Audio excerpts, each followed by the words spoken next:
বন্যপ্রাণীদের সুরক্ষায় নয়া পদক্ষেপ। জলদাপাড়ায় বন্য প্রাণ সংরক্ষণের ক্ষেত্রে ফের এক গুরুত্বপূর্ণ ও আধুনিক পদক্ষেপ গ্রহণ করেছে জলদাপাড়া ওয়াইল্ড লাইফ ডিভিশন। সমগ্র বনাঞ্চল জুড়ে বসছে ট্র্যাপ ক্যামেরা নেটওয়ার্ক।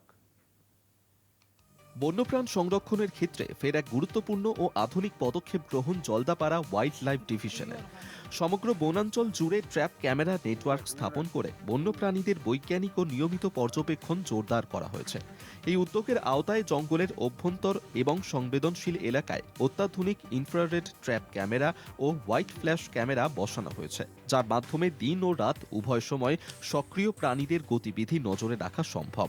প্রায় 105টি গ্রিডে ক্যামেরা বসাচ্ছে এবং সেই প্রত্যেকটি গ্রিডে আমরা যে 2 স্কোয়ার কিলোমিটার এরিয়া আছে পার গ্রিড, সেখানে ডাবল সাইডেড ক্যামেরা বসানো হচ্ছে। মানে একটি গ্রিডে দুটি করে ক্যামেরা বসানো হচ্ছে দু সাইড, বোথ সাইডে, যাতে অ্যানিমাল যদি কোনো ট্রেলের মাধ্যমে যায় তো সেখানে অ্যানিমালের দু সাইডে ছবি এবং ভিডিও পেতে পারি আমরা।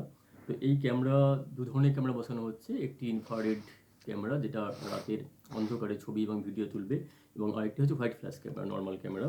তো কার্যকর নজরদারির জন্য জলদাপাড়া জাতীয় উদ্যানের গুরুত্বপূর্ণ এলাকাগুলিকে 2 বর্গ কিলোমিটার আয়তনের 105টি গ্রিডে ভাগ করা প্রতিটি গ্রিডে 2টি করে ডাবল সাইডেড ট্র্যাপ ক্যামেরা বসানো হয়েছে, যাতে যে কোনো দিক থেকে চলাচলকারী প্রাণীর ছবি ধরা পড়ে। বন দপ্তর সূত্রে জানা গেছে, সমস্ত ক্যামেরা স্থাপনের কাজ সফলভাবে সম্পন্ন হয়েছে।